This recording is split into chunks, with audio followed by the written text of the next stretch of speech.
All right, welcome everybody. We're just checking the waiting room and letting a few more people pop in. Super excited to see everybody and really excited to have our first engagement event for November. I'm Kristen Diefenbach, and if you haven't been to one of our engagement events before, we do record them to help share out with others. We do ask that you keep yourself muted until we get to the question portion, and we will also be using the chat today a little bit. And just a reminder, if you'd like to, you can rename yourself using those little three dots up in the corner to provide your name and your organization. And it is entirely up to you whether or not you'd like your camera on. Once we get to the engagement portion, that is a little nicer way to engage with everybody, but we do understand people are really busy and often doing some other things. So with that, and because this is not my time to talk, I will kick us off. And we are talking today with Ken Martel and Heather Mannix from USA Hockey about how their title is Changing How We've Trained Hockey Coaches. And they'll be sharing a little bit with us about their system evolution over the last several years. So with that, I'm going to stop my screen share and turn it over to you, Heather and Ken, and I'll let you guys begin. Thank you for being here. Okay, well, thanks, Kristen. Let's see, Heather, do you want to Yep, just I can share start my with screen. showing that slide deck a little bit? Yeah. So I guess this process has been a long and meandering one for us. The idea was for us to really share how we started, how we've arrived at where we're at, and this started back when we started changing our player development program in the early teens, so 2010, 11, 12, in that time frame. And we were changing some of the materials that were in our coaching education program because from a USA Hockey perspective, we have 60,000 youth coaches in our system that we wanted to try and influence.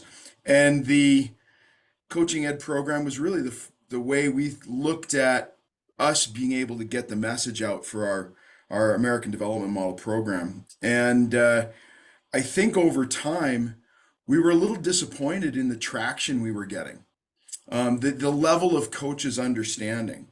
And at some point, you have to look in the mirror and go, okay, well, is that on us? Is that how we're delivering content? Is that what we think it should be working? And is it working? And can we look at this in greater detail?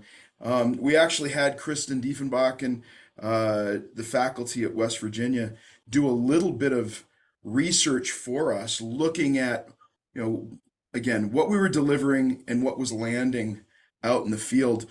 And we came to the conclusion that, okay, we got to change some things.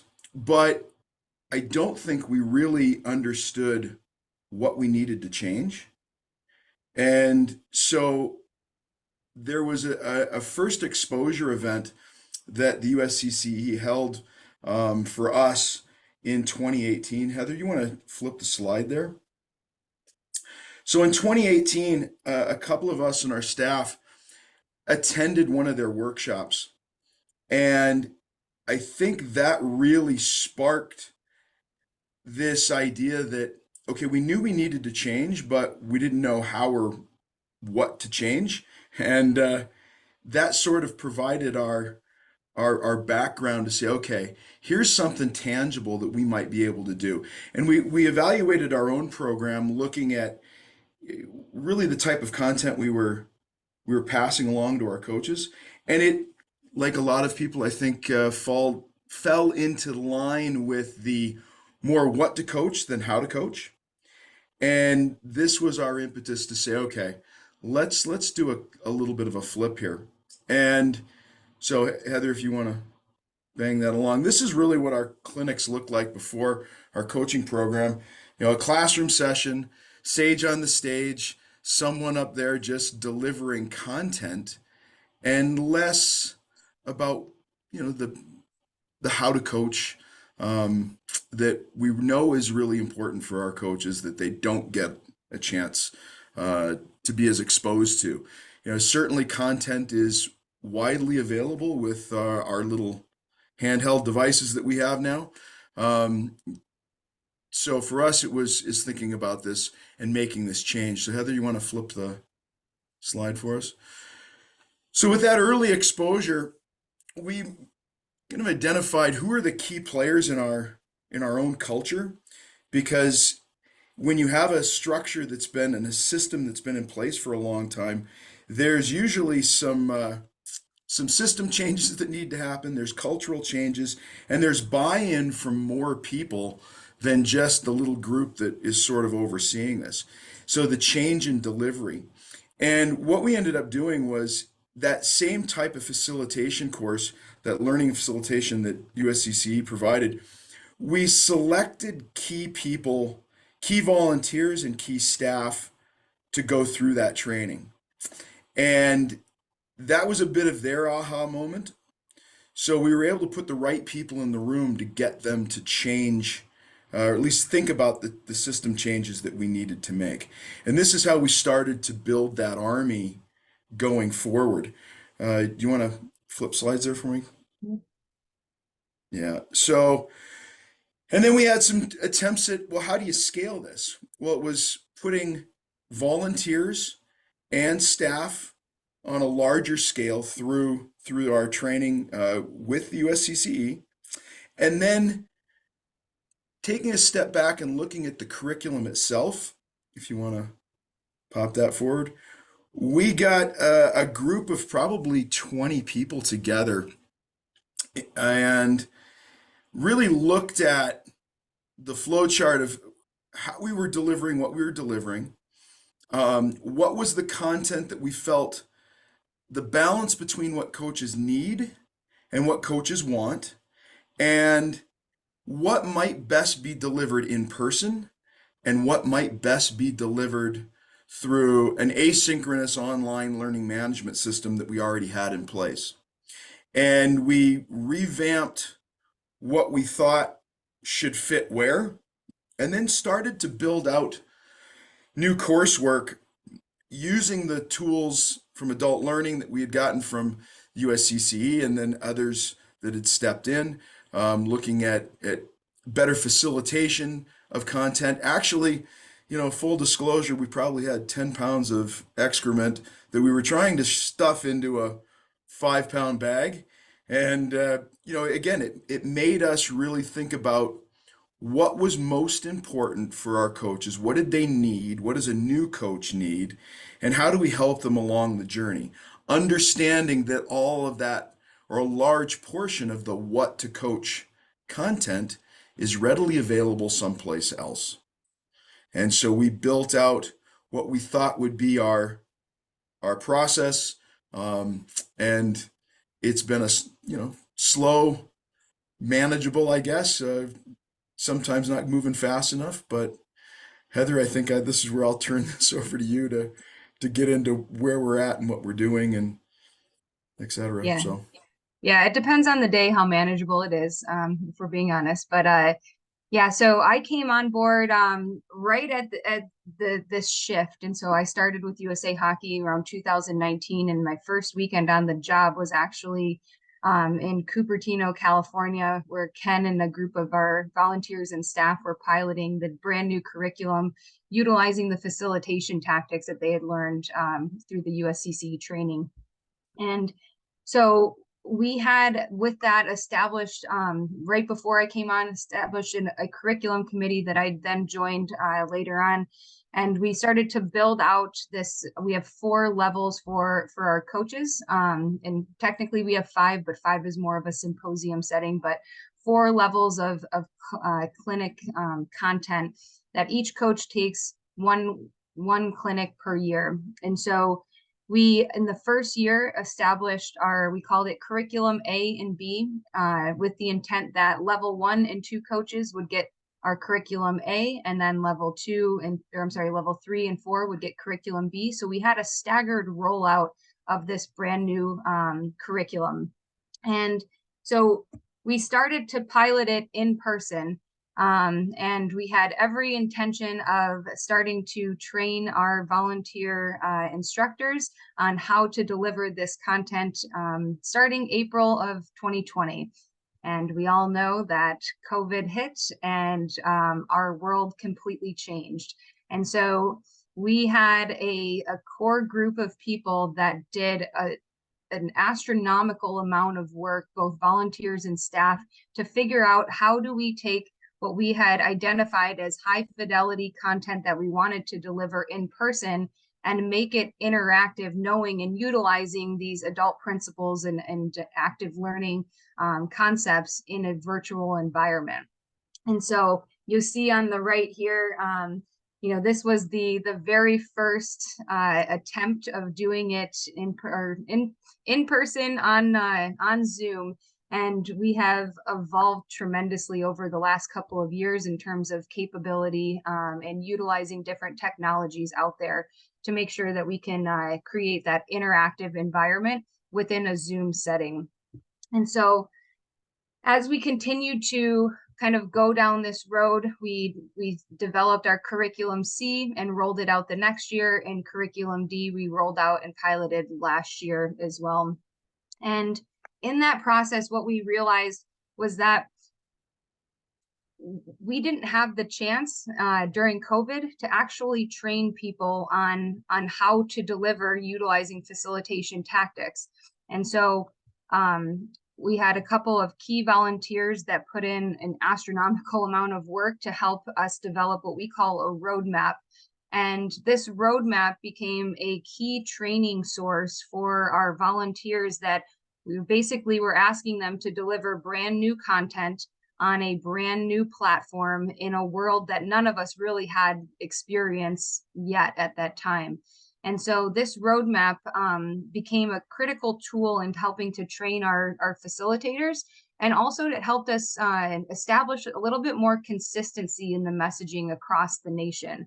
So we realized that now all of a sudden, where before our in-person clinics were very localized on the district level, and so we had really, there wasn't a whole lot of quality control in terms of messaging. So oftentimes, you know, a coach that was taking a clinic in Michigan may be getting very different material or messaging than a coach that was getting taking a clinic in Florida or Southern California. And so kind of the happy accident that happened with COVID was we were able to establish a consistent message that now all of a sudden we have coaches on one clinic that are from all over the US. And so that consistent messaging became even more important now during this time than it ever had before. And so this roadmap, what we did was we found that as we were piloting this new curriculum, that certain questions were helping us pull the coaches to the point that we wanted to make on each slide. And so our curriculum became very focused on learning objectives. What were we trying to get across to our coaches, and how do we help pull them to that that space? And so we recognize that there were certain questions, the way you asked a question. We use this little GPS tracker to show that sometimes you can ask one question and the coaches just get it. They get the answer. All right, we got the go answer. They understand what we're trying to do. We can move on.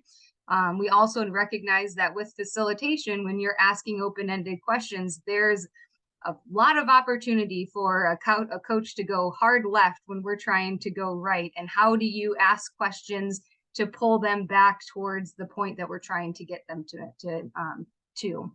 And so these talking points, during this pilot, we figured out, okay, these are questions that even if you don't fully understand the content, because again, this was brand new content for our instructors, that if you ask these questions, you likely are going to pull the coaches to that space that we want them to get to. So we had talking points in the roadmap, and then we also had what we call CD notes, so coach developer notes, where we were able to elaborate on this is the point of this slide, right? So in the past, our instructors were basically given a big thick book of all sorts of information and a slide deck. And there really wasn't a whole lot of instruction in terms of how, like, what are we trying to get to with this slide? What, you know, and so it was basically the instructor had to try to interpret what the point of that slide was. So with the roadmap, we tried to take away that ambiguity. And I think that that's helped with the consistency of our messaging. So in that first year, when during COVID, we heavily relied on the roadmap. And in years past, we've started to do what we call our own Coach Developer Academy. And so we've taken the principles that we learned through the USCCE Learning and Facilitation course, and we've started to integrate that into our own Coach Developer Instructor training courses. So through these CDAs, as you can see here on these pictures, we gathered. Our first year was, we piloted it in very small groups in 2021.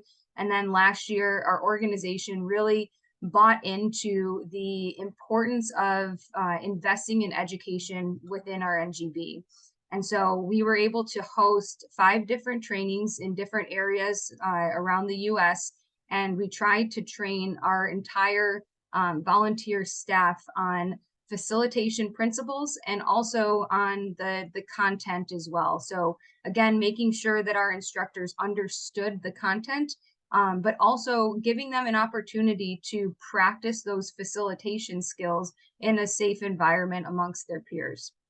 So we invested a lot in those trainings, and in our first year, we put through about 180 volunteer coach developer instructors. This past year, it was about the same amount, and basically COVID just absolutely demolished our ranks when it comes to people that were delivering our content. And so the past 2 years have really been spent trying to rebuild those ranks, to train those people and really give them the tools to be successful in the classroom delivering our content. So that's sort of those CDA trainings have taken hold, and they've really been a very cool experience. It's been super rewarding, and Kristen is actually a coach developer for USA Hockey as a new hockey mom and coach herself. We got her in, and she's been an unbelievable resource in kind of being that guide on the side for us as we kind of navigate through this process. And as we've continued on, so this past year, we wanted to make sure in those CDAs that people that came the first year weren't getting the exact same material and training. And so we kind of created 2 tracks now. So people that were brand new to facilitating, they hadn't been a coach instructor, or if they came the first year and they didn't deliver any of our clinics, maybe life got in the way, we had them go back to track 1 and basically relearn those facilitation tactics and get more comfortable with the content.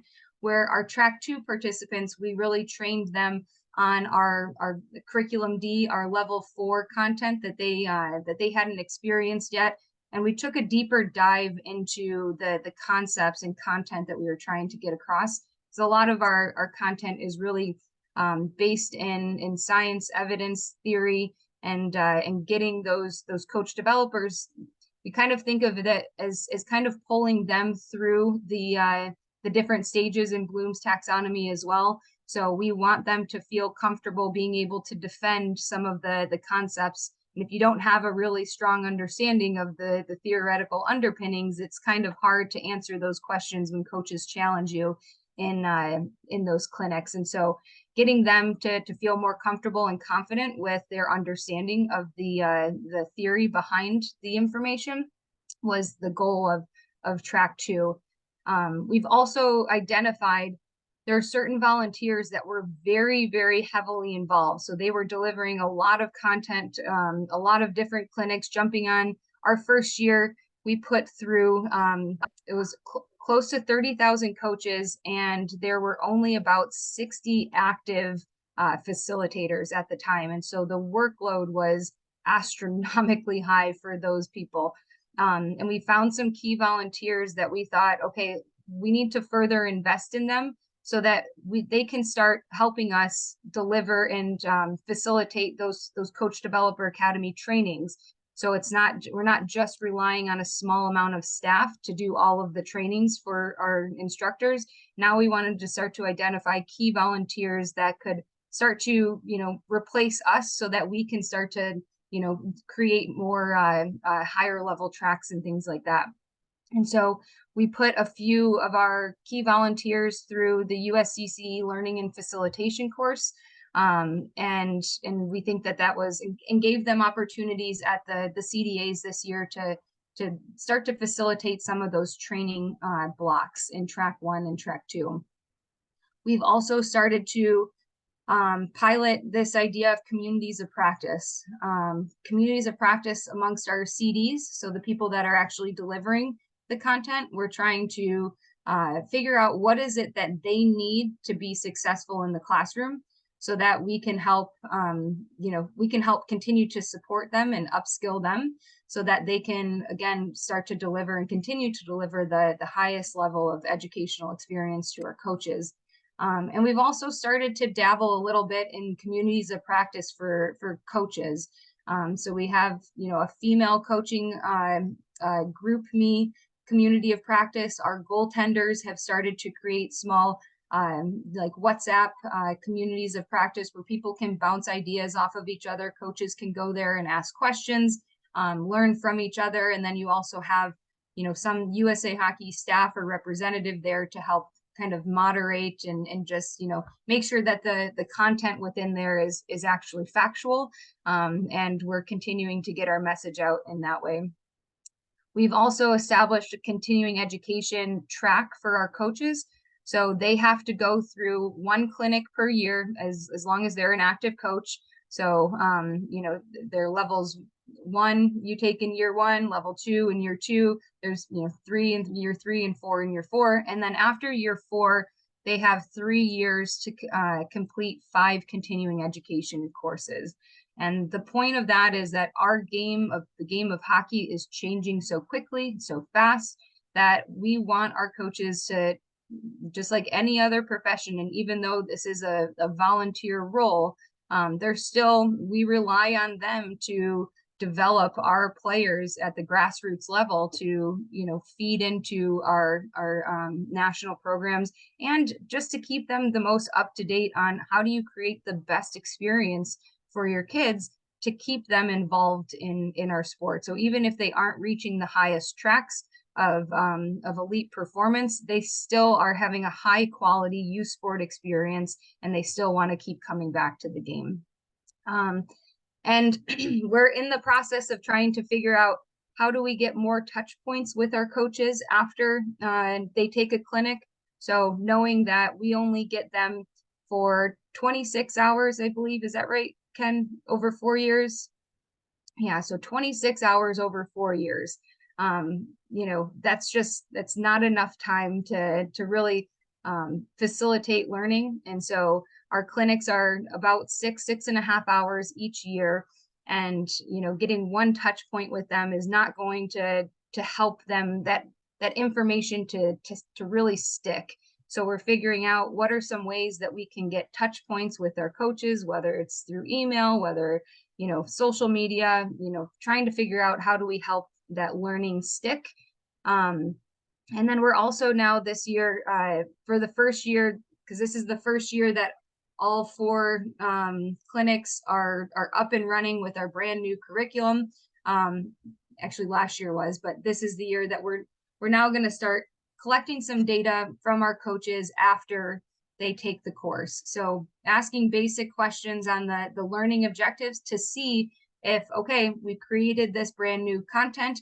Is it actually landing? Is it actually sticking? And hopefully in the future, we can start to measure, is it starting to make an impact in the field? So it's great that we've revamped everything and we've created new content. Now we're in the phase of, is it actually working? Is it making a change? So we're hoping in the next couple of years, we'll be able to start really capturing some of that data, and any major changes to the curriculum, we want it to be, evidence informed and data driven. And so we're trying to capture as much as that to see where we need to make changes, if we need to make changes, and what those changes need to be. So that's And kind Heather, of been, yeah, go ahead. Yeah, no, again, so the challenges that we face, and I think people can relate to this, it's scaling of quality is our number one challenge.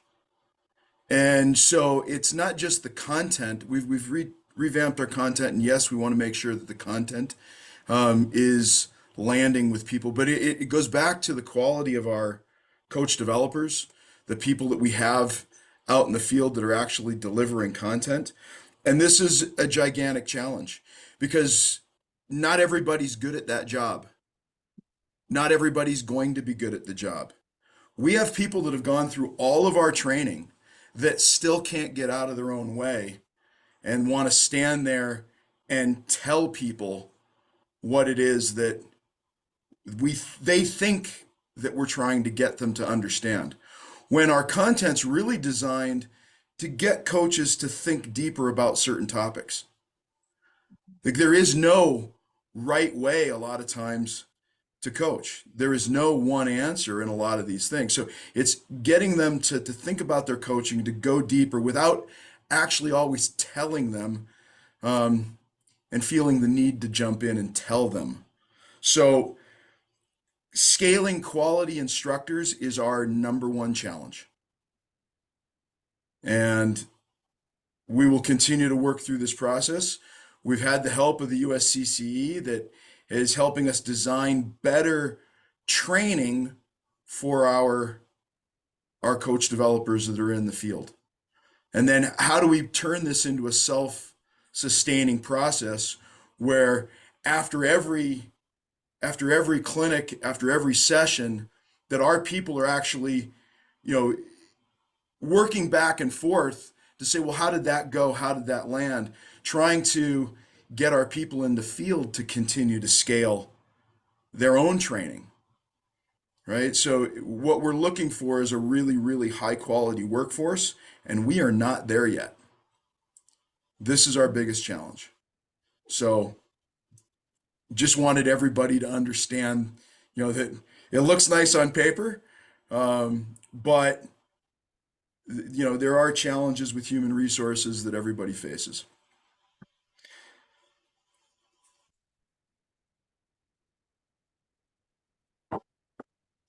So Kristen, open it up for questions, I Yeah, guess. thank you guys. Fantastic. And I think folks, feel free. I've got a few questions popping up in the chat. We can do them there, and we can also raise hands probably with this many people and do that effectively as well. We have our first question here, Ken and Heather.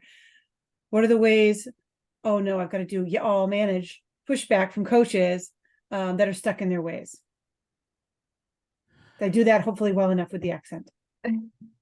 Coaches or coach developers or both? Probably a little bit of both. Go ahead and take it both ways. Think about your coaches and your coach developers. Well, from a coach developer standpoint, again, if you're reading the room and you understand who else is there, you may have a lot of allies in the course with you that have a good understanding of the topic and might be willing to push back on a particular individual for you. So it again comes back to skill as a CD, understanding who are the allies in the room. When do you need to jump in? When can you rely on others to help guide the conversation as well?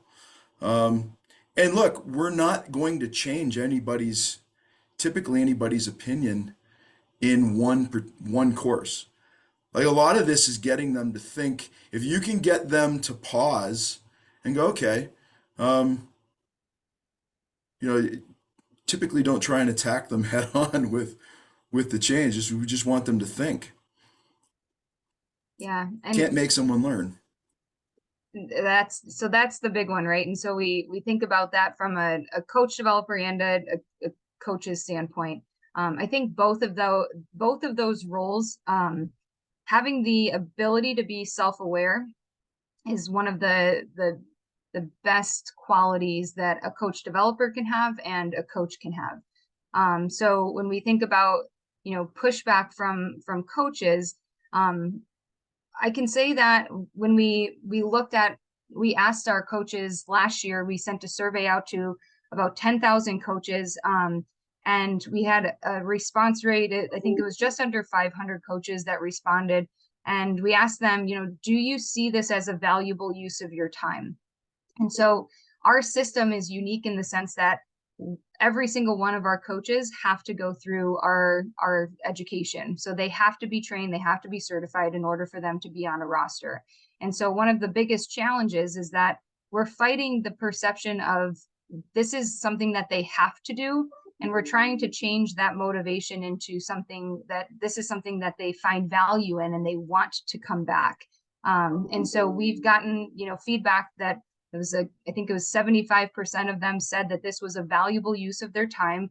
And so creating that environment where we create value for them has been a huge priority. But there are coaches that no matter what, this is something that they have to do. They're not going to want to do it. So we do get that pushback, kind of having realistic expectations of, we're trying to, there's always going to be that small percentage that is never going to buy in. There's that, small percentage that is fully bought in. And we're trying to really take that middle group of people and give them value and kind of pull them up. When there's pushback, I think anytime that we can have people that are comfortable and confident with the information, that helps, asking questions instead of giving answers is sometimes more powerful than just telling them everything. And I think from a facilitation standpoint, one of the things that was the most powerful for me to learn as a facilitator is that I don't have to have all of the answers. And so going back to what Ken said, if you have a coach that is just adamant that this is not the way that it should be, and we're ruining the game of hockey, and we get that sometimes, if they come back with a challenge that I don't have an answer to, asking the group of coaches that, hey, has anybody else experienced this? I'm sure somebody on this call has experienced this, and how were you successful in dealing with it? And now all of a sudden the answers are coming from their peers and they're not coming from us. And sometimes that can be the most powerful way of handling those coaches.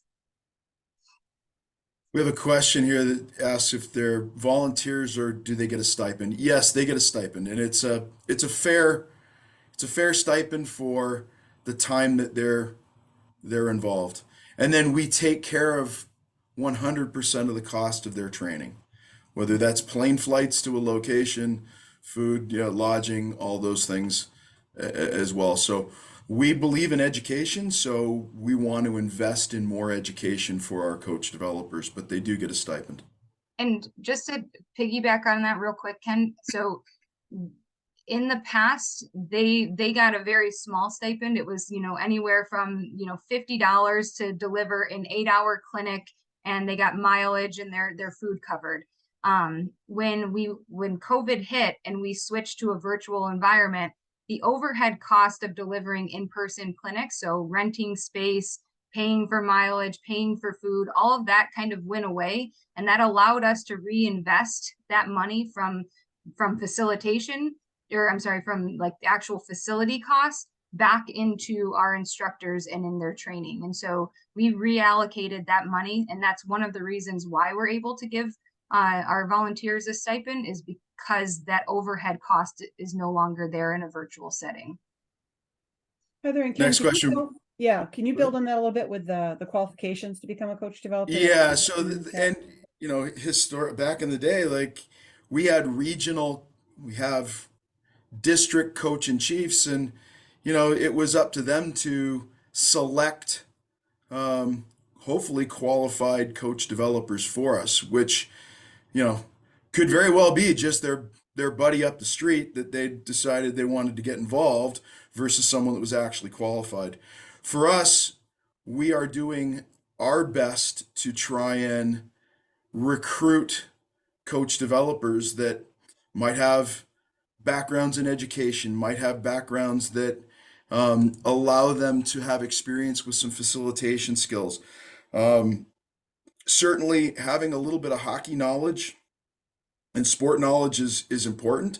However, it is not the quality that ends up making them the best coach developer. It's, as Heather said, it's a bit of emotional intelligence, it's self-awareness, it's all those things that land in the room. And we can help we can help with the hockey content. It's the how to coach that's really important.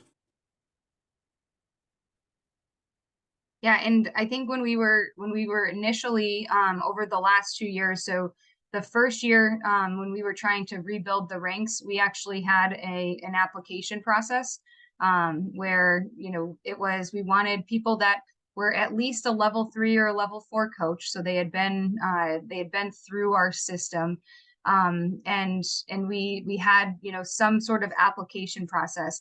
This past year, we loosened up that application process and those requirements.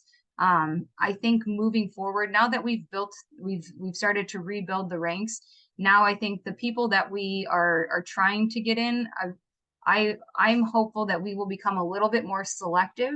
Now that we're not in this sort of, you know, panic mode of we just need warm bodies to deliver, you know, to say the words in front of a group of coaches.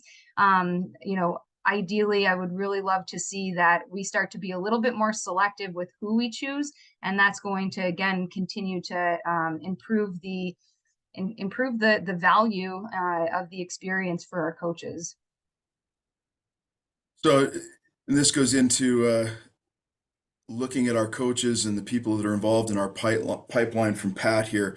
Like I said, we typically have about 60,000 coaches across our system, and 95% of the coaches that are coaching ice hockey in the United States probably they fall within our structure.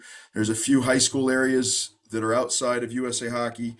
Our college programs do not fall within under our direct supervision at the NCAA level, although those coaches are very involved with us and actually help in a lot of our programs.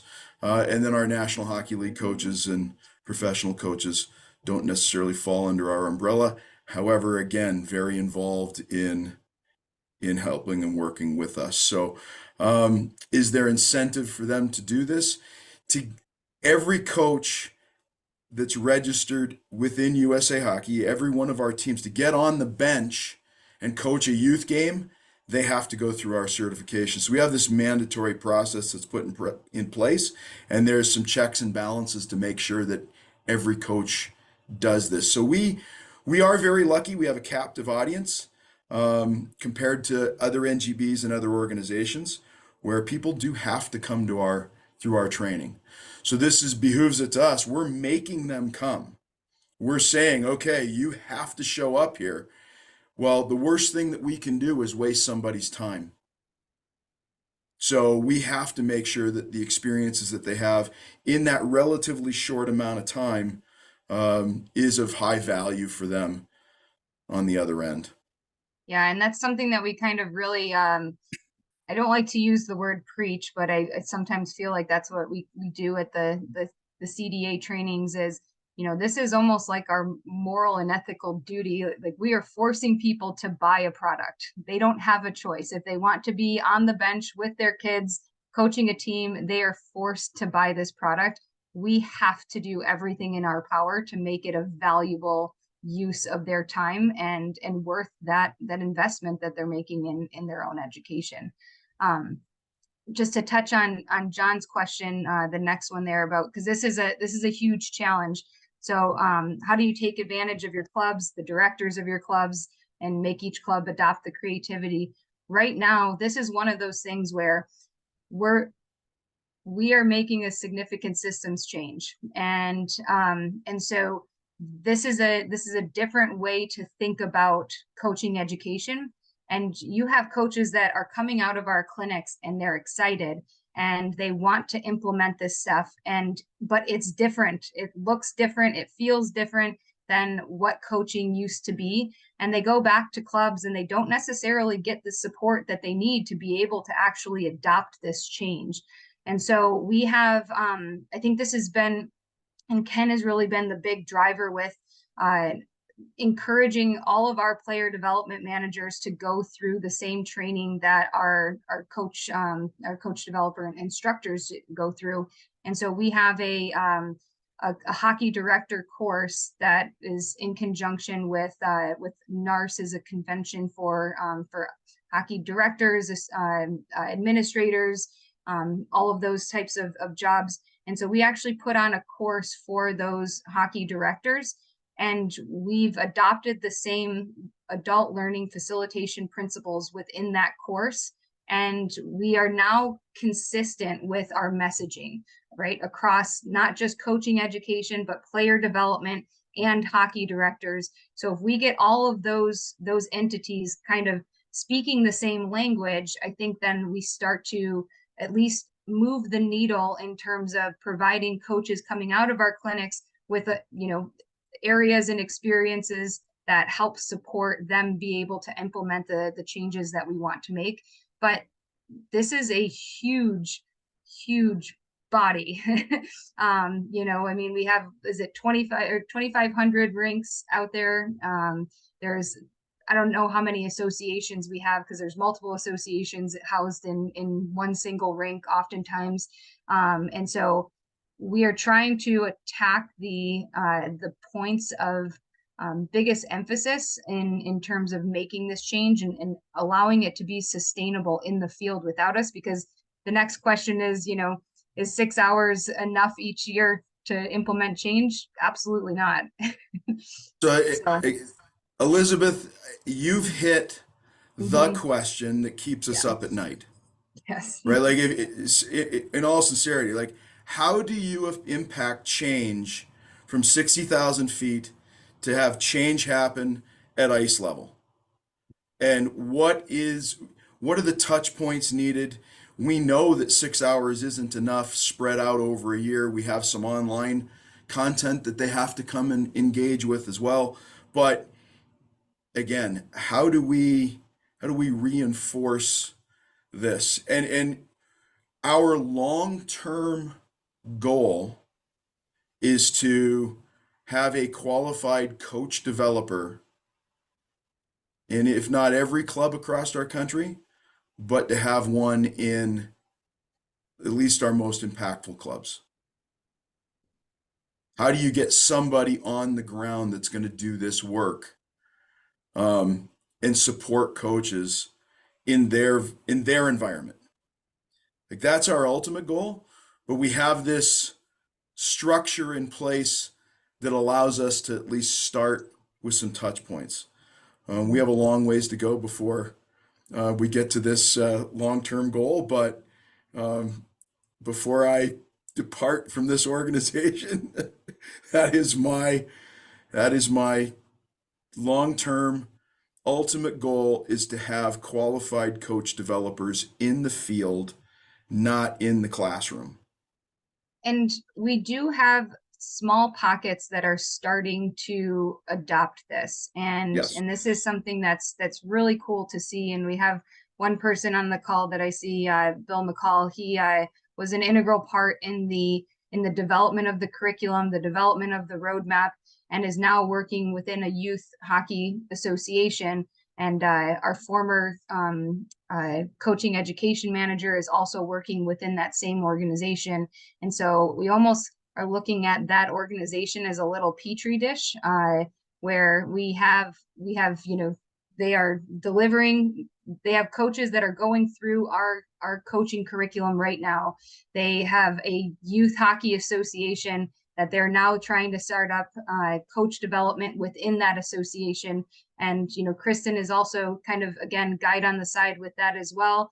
And we're trying to collect some sort of research to see, what does that system look like in the field? How can we best support those volunteer, moms and dads that are going from, puck pushers to people that can be impactful educators on the ice for our kids? How do we support them within the field? So we do have these small pockets where it's starting to happen. And if we can collect research, and knowing that they work for, the Columbus Blue Jackets, it's an NHL club that's taking, they're providing resources for that coach development, and they're trying to make a change, knowing that that system is going to look very different than a local community organization that may not have the level of resources that they have at the NHL level. So just trying to kind of explore different systems and see what works, try to document that along the way to see if we can start to replicate this in other areas.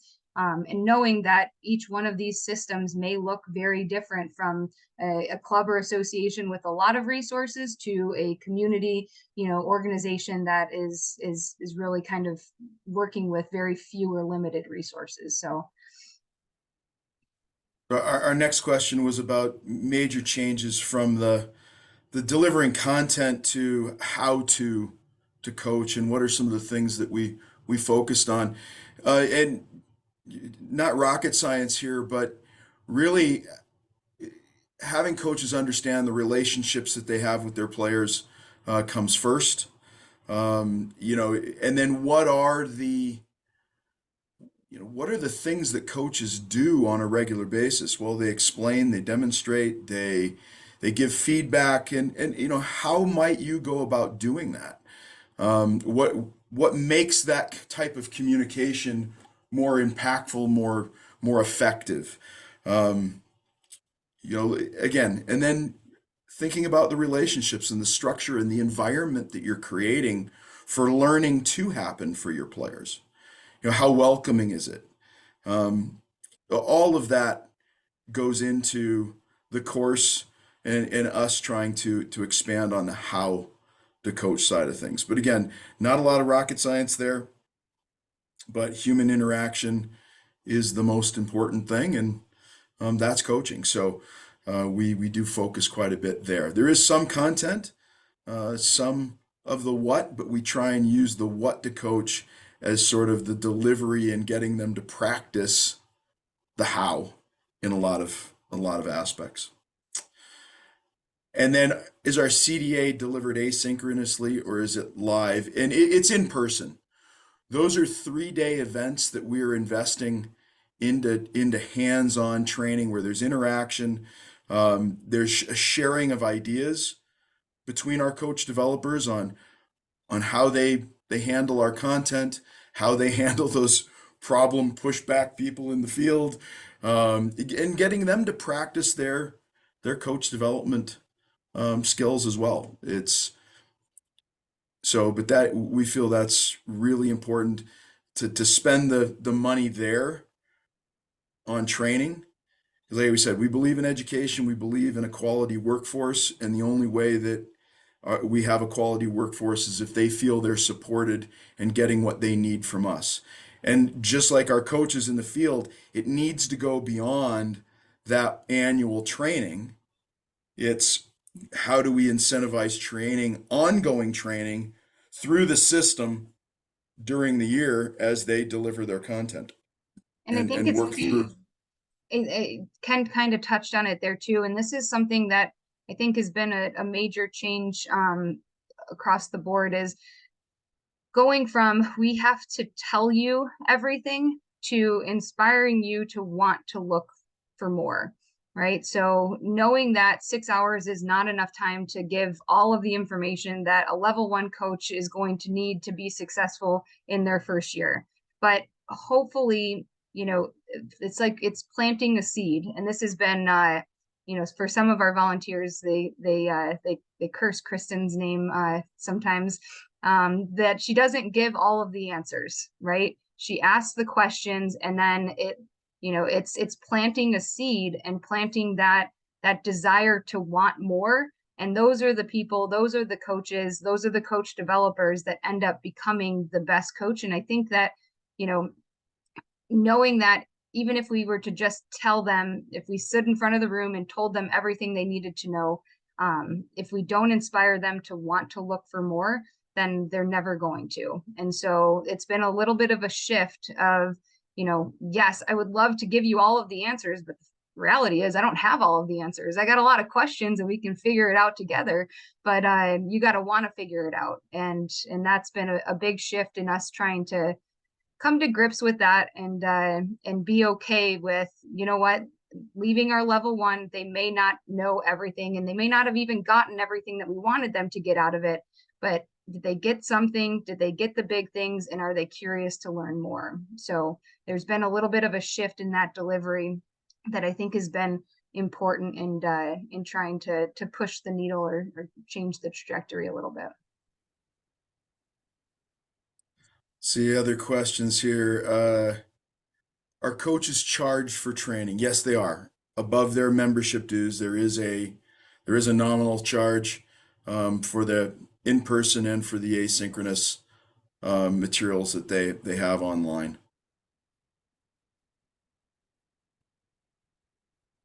How much training? Coach developer considered. Okay, so yeah, again, Good one. that's a good one. Yeah. Probably not enough as we continue to work through what we do with our coach developers. But that's the crux of creating the right space for coaches to be successful in the field. And one of the things that always struck us was the way we had previously had our coaching program designed wasn't modeling the same behaviors we wanted our coaches to take in the field with their athletes. Instead of us just standing in front of our coaches and delivering content, and versus how do you get your players to think, your athletes to think deeper? How do you interact with them? Um, for us, it's always, are we modeling the right behaviors? So from a safe, secure environment, that's one of the things that we think about when we deliver our own programs. How do we be inviting? Um, how do we engage everybody? How do we And use the right language? yeah, and so in our CDAs, especially for our track ones, we talk about the learns principle a lot.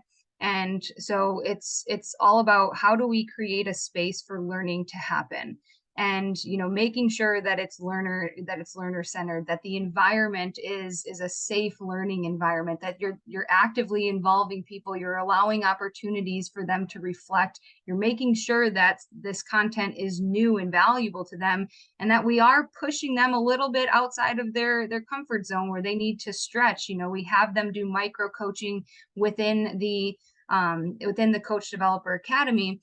And then we always bring it back to, what did you notice about the environment, right? What did you notice about how we set up the room? What did you notice about, and we ask them to think about the way that we've created that environment within the CDA. And we have them reflect on each one of those learns principles and ask them to pull out, when did you see us use this? How did you see us integrate this? To get them to start to think about, wow, there was intentionality that went into creating this environment. And, I feel a certain way right now in this environment. They're asking me to do things that I'm not comfortable with doing, but I'm doing it. And why am I able to do it in this environment? And so we do integrate a lot of those within constructing the environment of the CDA. And then within the actual content that we're delivering to coaches in our how to coach wheel, there, with each level of our coaching clinic, there is a how to coach skill. It's usually one or two per level. And we always hit on, building rapport and making it safe. And we always ask the coaches, what do you think we mean by making it safe? And oftentimes we'll get the physical safety, make sure that the doors and the ice are, the rink are closed, things like that. And then somebody will inevitably bring up the psychological safety. And in our roadmap, we do talk about, from a performance standpoint, it's not just from a social and emotional standpoint, which is extremely important, but for those old school coaches that, would bag skate their players until they threw up because they weren't listening to, the instruction. We talk about creating a psychologically safe environment from a performance standpoint. We say that if your players are not, or if your players are afraid to fail in practice, you are never going to see how good they could be, because they're always going to play safe. They're always going to play in a way where they don't make a mistake or they're not failing. And so you're not providing an environment that's pushing them outside of their comfort zone because they don't feel safe. So we try to attack that from two different two different angles of the social emotional side, which is extremely important from a mental health and from a retention side. Kids are not going to want to come back and play hockey if they're super anxious and they're not having fun there. But also from a performance standpoint of, if we don't create that space as coaches, you're never going to get everything out of your players. So from a data collection side of things, like, it's been done through surveys and follow-ups to our coaching courses. But we are looking at how do we take staff and put staff in the field when we're already out there to drop in and start to, see what's happening and measure what's happening at the local level on the ice, through specific organizations that we know where they are at with their training. So these are some things that we want to get to. Not as easy to do, but again, this is where the USCCE can come in. They've helped us with research.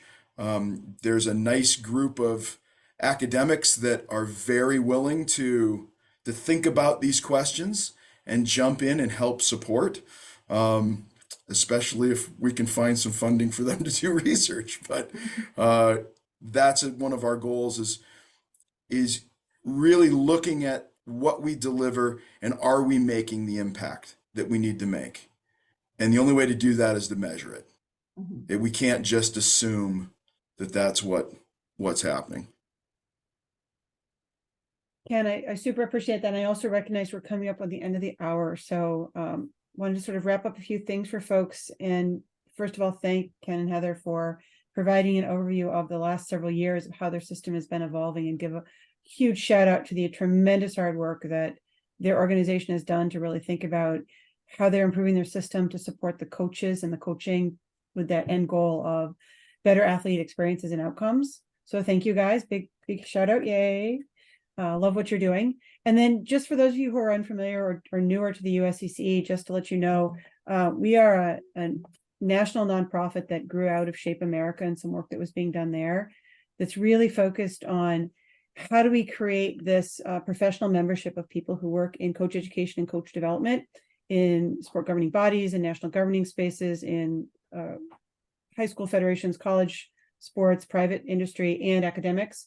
And how do we share that common language, that common core piece of, we are essentially creating educational environments to enrich and enhance what's going on in our sport environments, for the safety, the well-being, the experiences, and the outcomes, all those really essential things.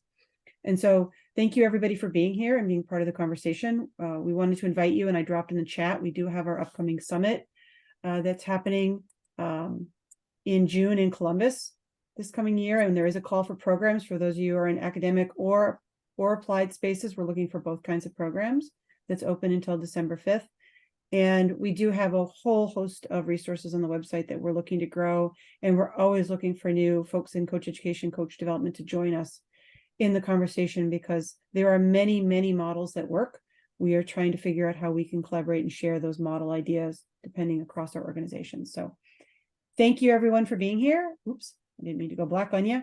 And look forward to seeing as many of you as possible at the upcoming summit. Thank you, everyone.